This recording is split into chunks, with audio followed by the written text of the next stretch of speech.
David was psychologically immobilized by his ex-wife. His girlfriend Maggie brings him back to sexual satisfaction using 5 weeks plan. It has been 3 months since he finally left his wife after 17 years of marriage. A few years ago, she began accusing him of having affairs with targets of her choosing.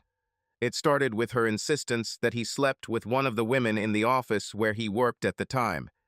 David didn't travel often, but when he returned from recent trips, Peggy greeted him with a coldness he had never encountered before in their marriage, demanding to know who he had sex with during the trip.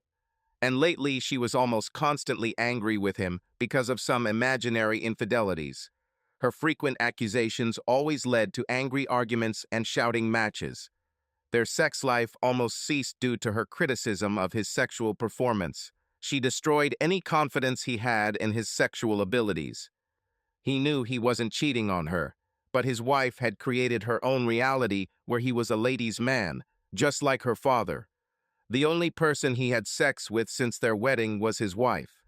But no matter how much he insisted that her accusations were false, she refused to believe him, and every time he denied it, she added a new lie to her clever list of his misdeeds. It got so bad that he left her twice before, but her begging and tears kept him coming back. He probably could have gotten used to her attacks if it weren't for the fact that he was coming out of several years of suicidal depression and didn't have the emotional strength to continue to accept her very negative opinion of him. This came to a head one evening when she claimed that on her way home, she saw his car speeding past her on the highway, hurrying home with an imaginary date. He had returned home from work more than an hour earlier when she burst through the door and started screaming at him, demanding to know who he was with.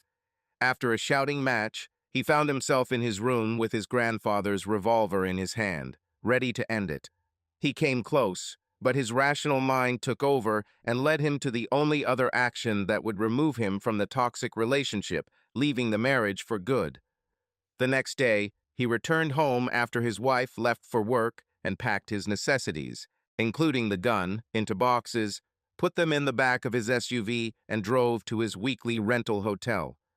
He spent the first night alone, analyzing what this choice meant for his life. He had enough money to live on his own, which he could afford indefinitely. His wife had moved out of their bedroom a few months earlier, so the lack of sex was not an issue. He continued to satisfy his needs on his own, as he had done since his wife began denying him. But he was still afraid that she would overtake his resistance again and persuade him to return home.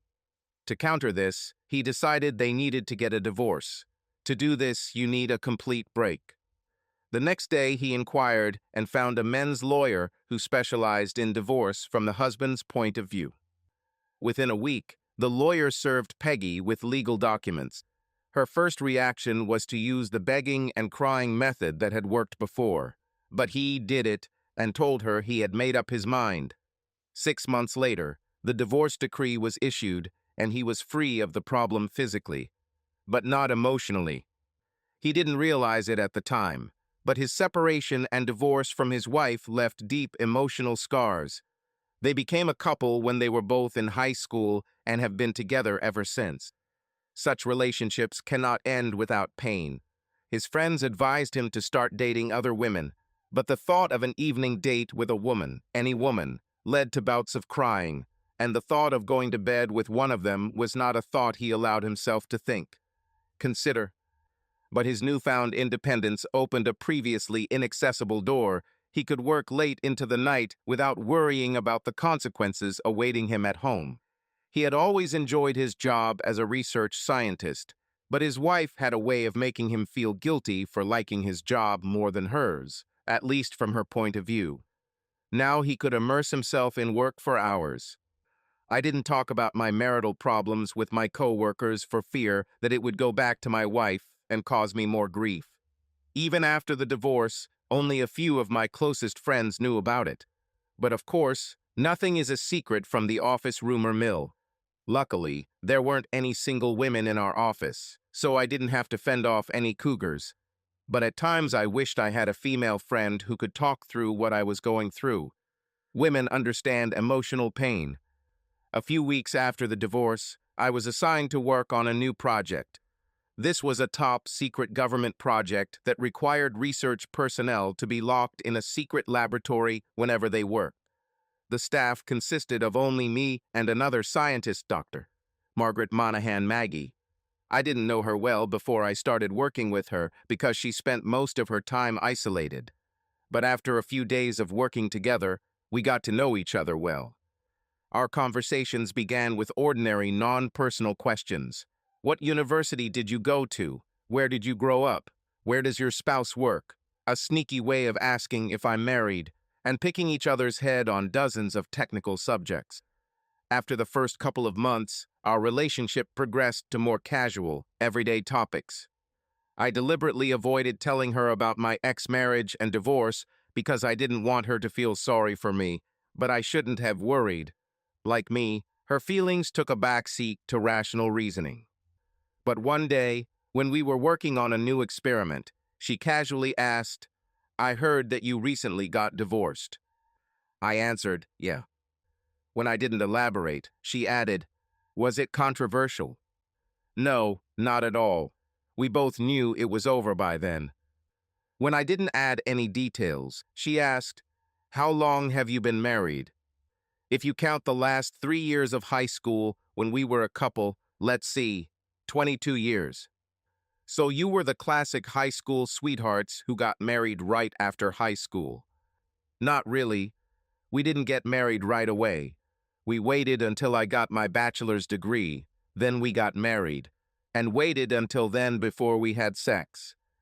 Wow, it must have been hard not to give in to your passions.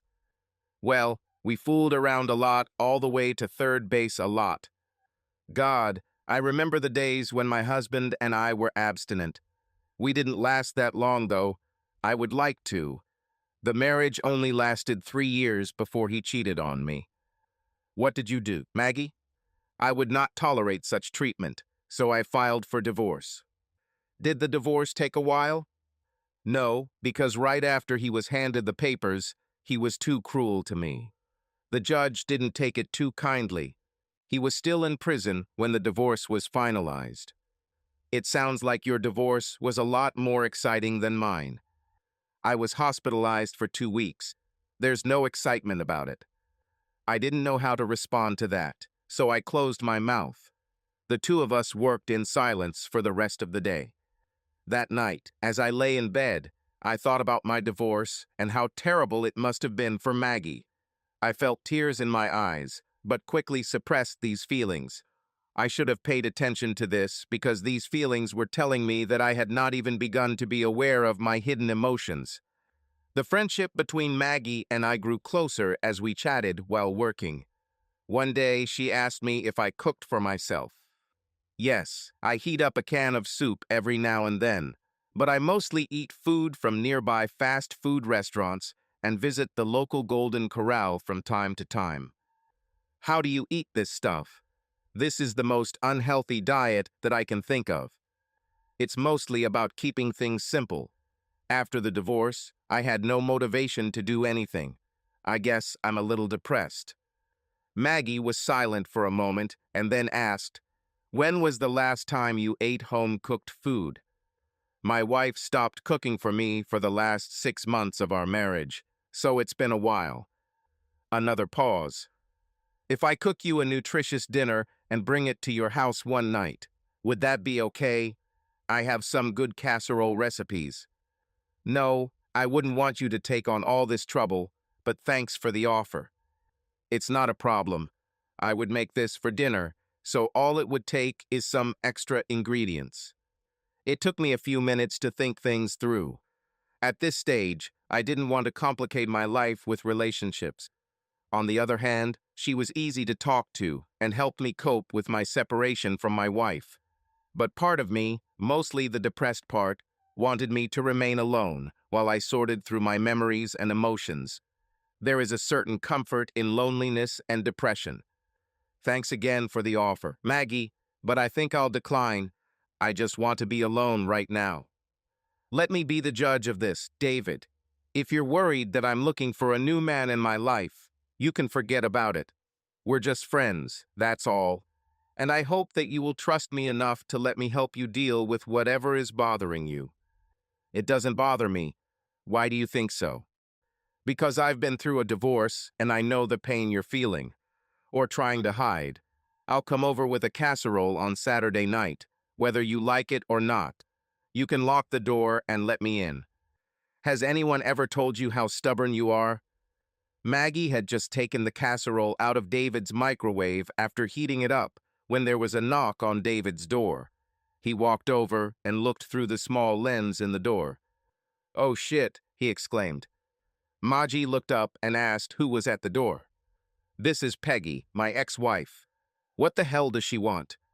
When David opened the door, he stood his body fat squeezed. She said in a sweet voice, "I collected the mail that arrived for you at home, so I wanted to leave it. I thought maybe we could talk and see where she goes next." When Maggie heard this, she walked over so that Peggy could see that David had company. Peggy's eyes widened in surprise and then turned into angry slits. "What is she doing here?" "She's a friend from work who brought me dinner." "Right. And what else is she planning to give you tonight? You don't live with her, do you?" Without waiting for an answer, she walked past David and stopped in front of Maggie. "Where did you pick up this lady?" she asked David. "Did you sleep with her while we were married?" "Of course, just like with all the other women, you bastard. You fucking bastard." Maggie stepped between the two of them, hoping to calm her down. Peggy hit Maggie. David kicked her out of the house and slammed the door in her face, locking it immediately. He turned back to Maggie.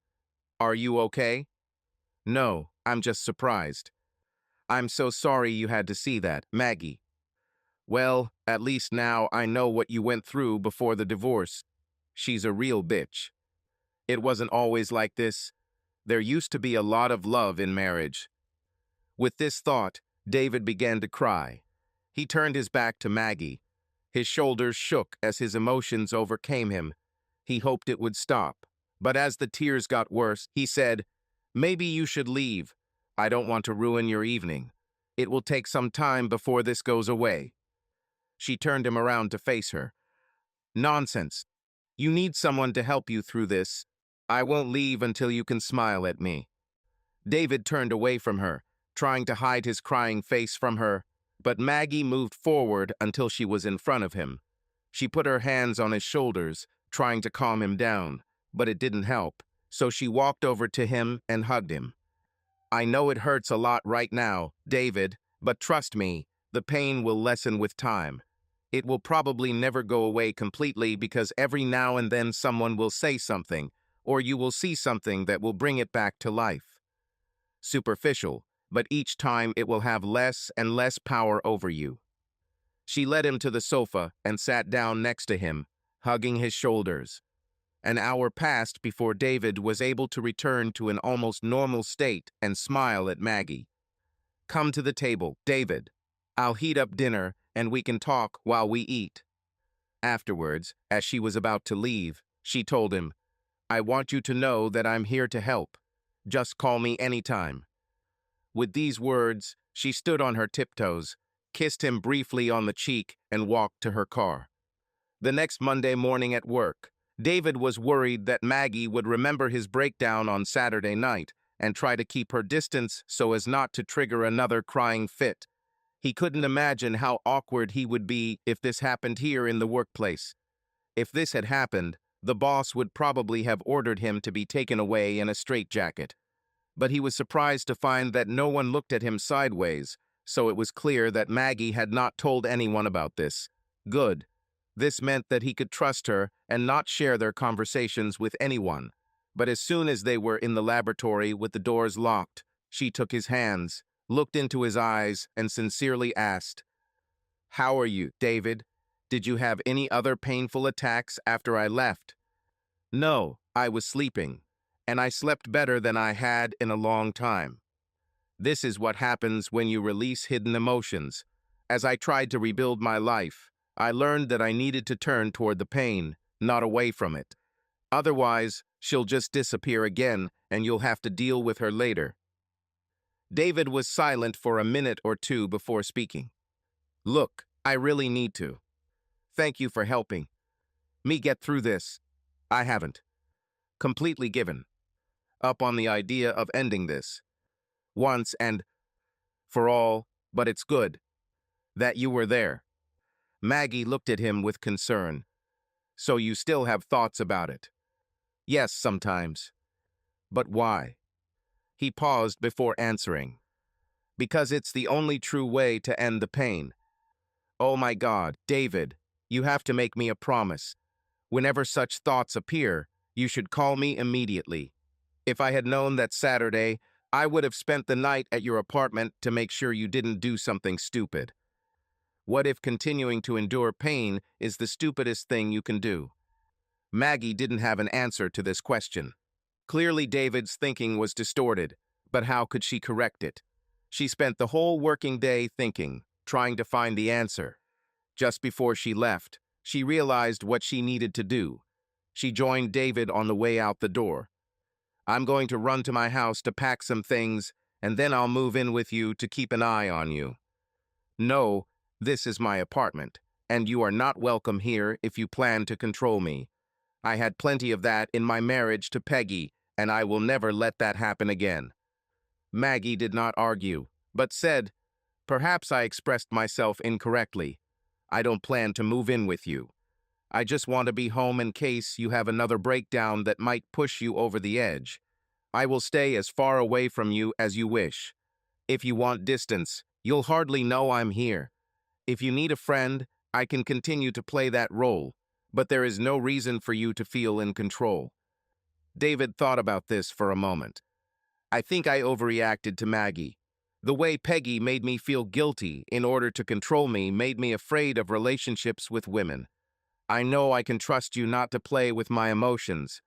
I am sorry. Apologies are accepted.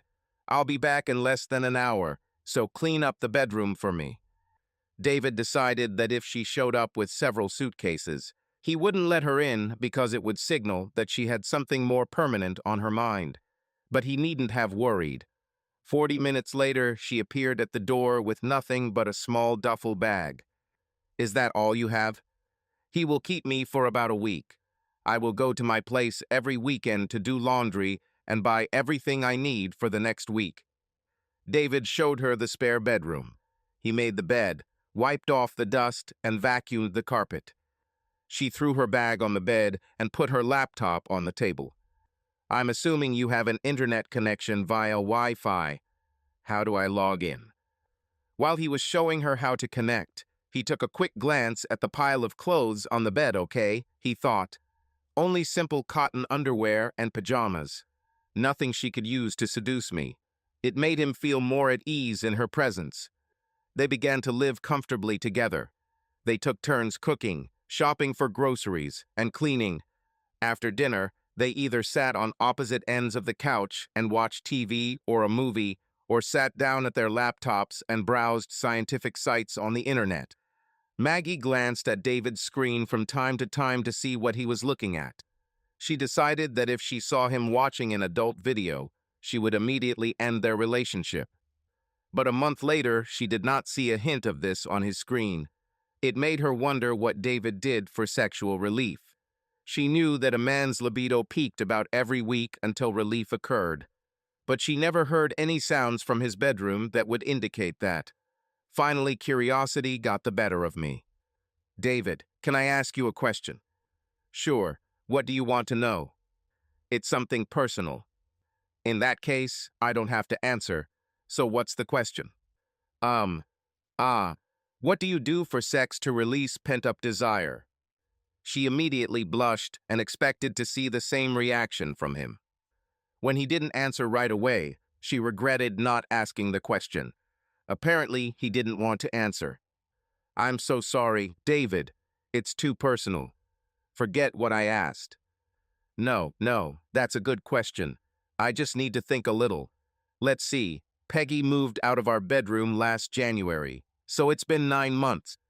9 months since I last made love to a woman. I took care of my own needs for a while, but after my divorce I just lost interest. It was as if my sex drive had simply switched off. Maggie just looked at him for a minute. With a new wave of blushing, she said, "I did not expect such details, but thank you for this. So, it's been 9 months. How do you stand it?" As I said, my libido disappeared after I broke up with Peggy. And even before that, when Peggy wanted to make love from time to time, there was little point in it. She didn't want any foreplay. I wondered why she did this until I realized that she was just checking to see if I had been with someone else before her. Wow, you didn't have good sex in what? 3 or 4 years. Maggie just sat and thought about the additional torture associated with the lack of normal sexual satisfaction. They both just sat in silence for a while. Then David broke the silence. "I think I'll go to bed. See you in the morning, Maggie." Before he could leave, Maggie stood up and hugged him. He saw tears in her eyes as she looked into his face. "I'm so sorry you had to go through that, David. I wish. Good night." As he walked up the stairs, she finished her thought in her mind. "I would like to somehow make amends to you." The next morning was Sunday, so neither of them had to go to work. Maggie was actually planning to go out with a friend, but after last night she needed to discuss something with David. She waited until breakfast was over, and they sat on the sofa with a cup of coffee. David, can we continue the discussion we had last night?" "I guess so, but I thought we'd pretty much said everything I wanted to say." "Okay, then it's my turn. Please don't interrupt until I'm done." "Fine. I spent some time online last night researching your situation and learned a lot. It is not uncommon for a man to lose his sex drive after the death of his spouse. But it also happens when a woman manipulates her man, like Peggy did to you. She convinces the man that he is incompetent as a lover and that no woman can help him. I think this is your situation. Peggy emotionally did this to you. This deprives you of the ability to act. This is a really serious problem. Simply making love to a woman will not change your opinion of yourself. In fact, if done incorrectly, attempts to awaken your desire will never succeed. You need the help of a therapist or the dedicated efforts of a woman you trust to have your best interests at heart. I'd like to think that I'm that woman and that you'll let me take you through the program. So, can you do it? Are you offering to help me regain my interest in sex? Yes, I think I'm the perfect partner to take you there. I am a friend, a close friend, in whom you have no sexual interest. This is important because if you were interested in me sexually, I would quickly become an extension of your sexual interest in your ex-wife, and that would never work. But the opposite is also true. Your friend cannot be sexually interested in this topic. Otherwise, she may try to start a love relationship with you. Will you allow me to carry out the libido regeneration process? I think this could work. Maggie, what is needed for this? First week. They both sat facing each other on the couch as Maggie explained what David should expect. "I found something on the internet called 5 weeks plan. The psychology of this approach is to gradually return the man to the pleasure of sex without the negativity created by his ex-partner. It takes place over 5 weeks and is led by a guide me. In this case, it starts with a guide and patient meeting in mildly sexual situations. Each week, the degree of sexuality between subject and guide you and me increases. If at any time you feel threatened, we move down the sexuality scale to the previous level and remain there until your emotions are under control again. Then we will continue to move up the scale. Wouldn't this cause constant sexual arousal in the subject? This will be difficult to deal with. That's the goal of the whole program. Once you reach this level, you will be healthy. And you? Aren't you going to worry all this time? That's why the guide should be a friend who is not sexually attracted to the subject. So, you're not sexually attracted to me right now, not even a little bit. Are you kidding? After what my ex-husband did to me, I don't think I ever want to have sex again. At least not with a man. So you changed your orientation. In no case. but I accept the possibility that someday I will be able to enjoy sex with a woman. So, that's it. This is the program. Do you have any questions? David asked with some trepidation. When do we start? Maggie stood up. Right now, if you want. If it becomes too much for me to cope with, can I drop out of school? No, because the broken part of you will look for ways to escape the pain associated with the program, and quitting is the easiest way out. If you're going to do it, you're going to have to dedicate yourself to the whole program. David thought for a few moments. Okay, I'm in. Maggie replied, okay, then unzipped her shorts and dropped them to the floor. Then she took off her t-shirt, staying only in a bra and panties. She looked to see what his reaction would be. David instinctively turned away. You can't do this. It is not right. Look, part of the program is retraining your natural reactions to sexual things to bypass prudish thoughts. So turn around and look at me.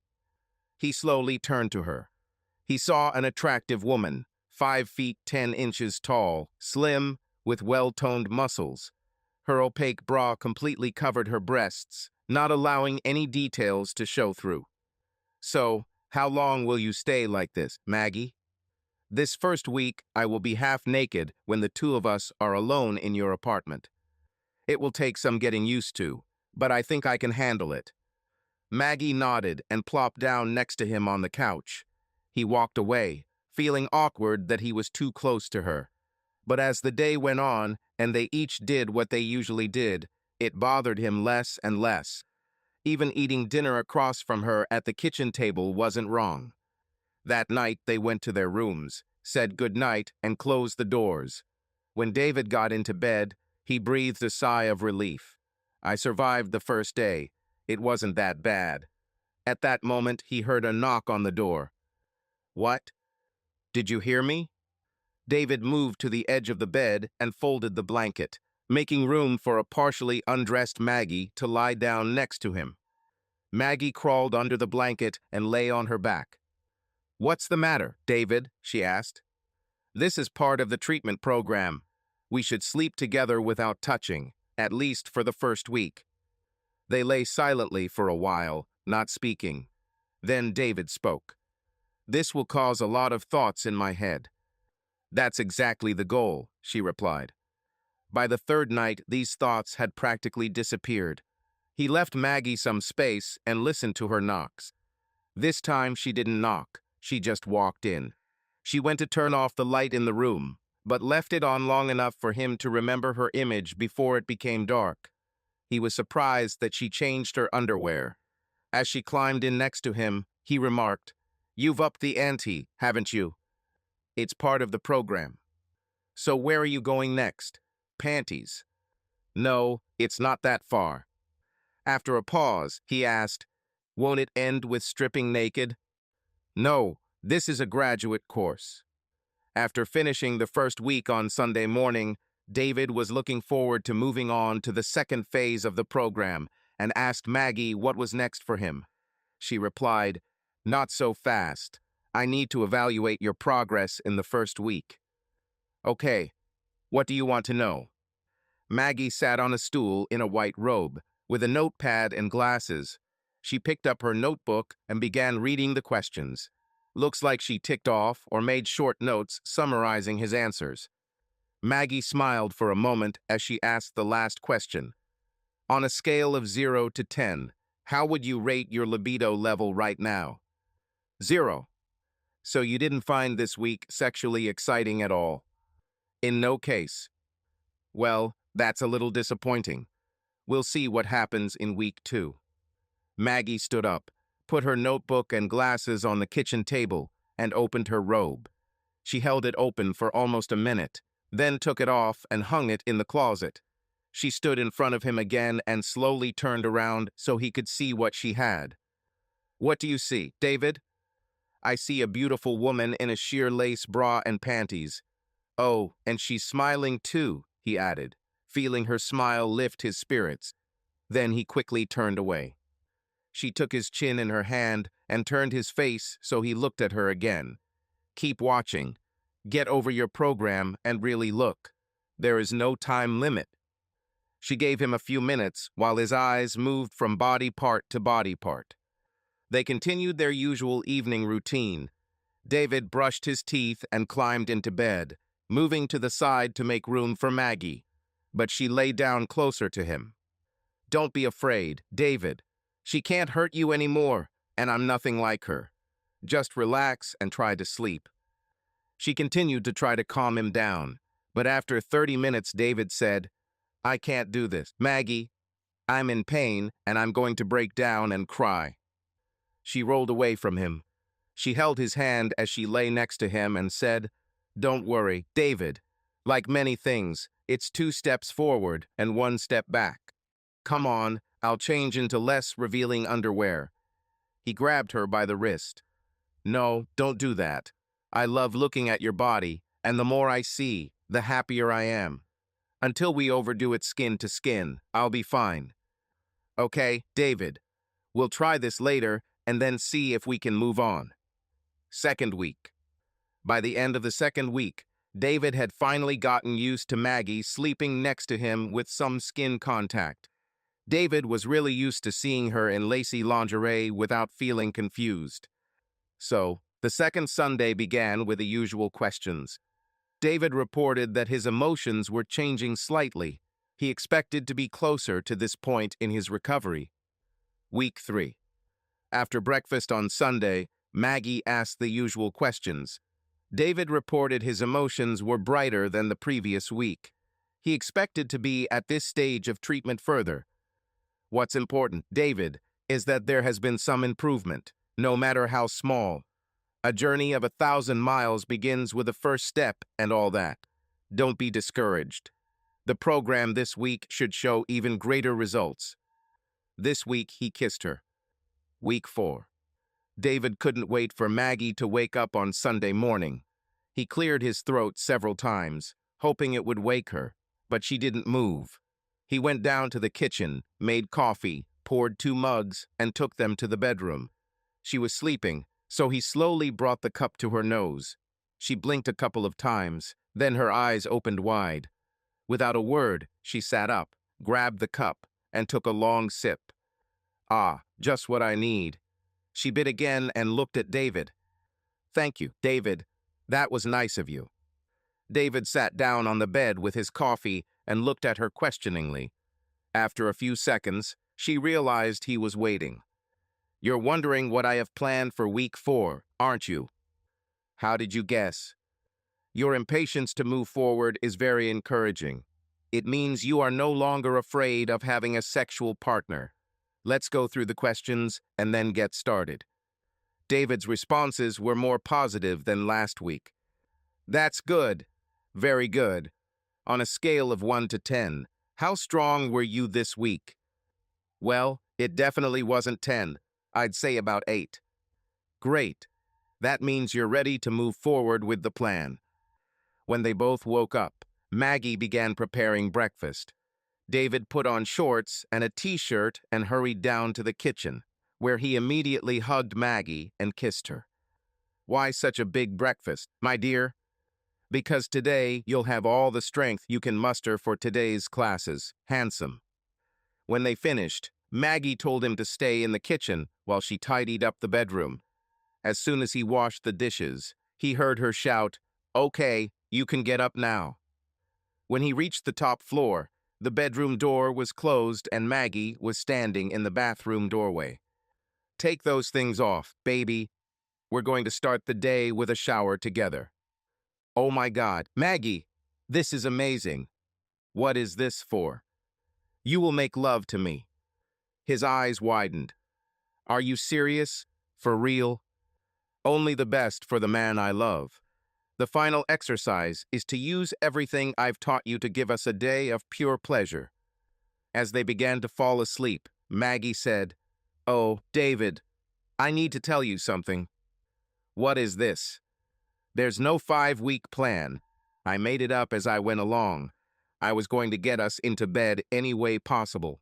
Subscribe to our channel so that your second chaff doesn't cheat on you, and go ahead and listen to the next story. because this story is nothing compared to the next one.